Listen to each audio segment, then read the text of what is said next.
guys, this is Katie Dozier, HotJenny314 for CardsChat.com, and today I'm excited because we're going to be taking a look at a hand I played that seems like it should kind of play itself, and yet is one of the more interesting hands I think that I've played in all of my online poker hands. Now, this is not a high-stakes hand either, which I think kind of adds to the simplicity of it. It is a 350 free by 180 man. So without further ado, let's just take a peek at how this goes down. UTG calls, leaving himself under 10 blinds. I have a read on UTG. I'm in the small blind and elect just to call. Now, this may look superficially like I'm slow playing, but I am not slow playing, as I will explain in a bit.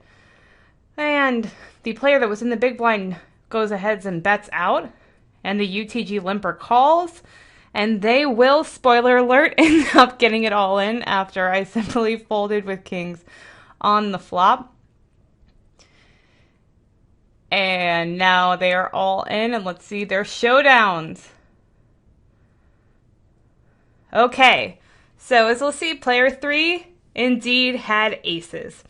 So, superficially, this can look like a hand that I just, decided to make an incredibly tight fold. And readless, this would be an insane fold, right? But here's what was going down in the hand, okay? As I was playing, UTG is a reg. UTG is a reg that I have, over 25,000 hands with. In playing the 180s, you can really rack up a lot of hands with players, particularly when you're playing across stakes and the other player is too. And then, of course, you can see them in MTTs as well. So it's really possible to get a large hand sample. And that's one thing I want to stress with making a play like this. You need thousands and thousands of hands to confidently make this play. And so anyway, when this player limps under the gun, leaving himself less than 10 blinds. I know with this particular player, this is insanely weird looking. And my read also extends to the fact that this is not only a reg, but it's a good reg. This is not someone that I expect to be misclicking here. And that's something you want to keep in mind too. If you know that it's a player that's playing a bajillion tables or something like that, or you see weird plays from them sometimes, then you can't make an uber hero fold like this particular one. But when you know it's a really good player, that can be a much different scenario. So here, it looks like this should be just a snap shove for me. I get it in, hopefully. But instead, because of this, what I do is I realize that I'm almost for sure, just based on this one limp, that this player has aces, but I can still set mine, right? Very profitably set mine here with kings, which is not something that happens too much, especially not in a satellite, right? So the big blind checks, nothing suspicious there. I'm not worried about the big blind's range, but I think that I'm beat. I have not flopped anything, obviously, and I'm very confident at this point. I did not hit my set, and I was set mining, so I am out of the hand.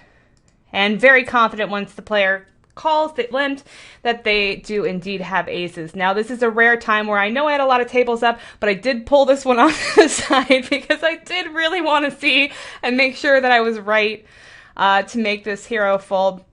Now, of course, the funny thing in this hand ends up being the fact that the player that decided to limp, the reg, who would have gotten it all in versus me if they just simply shoved, I would have snap re-shoved, not been suspicious at all, of course, and been very happy, in fact, to get it in with kings. Instead, they end up getting it in versus the big blind, who ended up flopping trips when they would have been almost for sure out of the hand had the player just gone ahead and shoved. So I think a lot of good lessons in this hand. One, don't play suspiciously at a table with a bunch of regs, especially when a reg is most likely to be the one to give you action. Probably I would have been on the widest range there. And two, there is space for hero folds and big folds with a sub 20 blind stack too. Just make sure you have really solid reads to go ahead and go with that hand. So thanks to you guys so much for watching. This is Katie Dozier for CardsChat.com.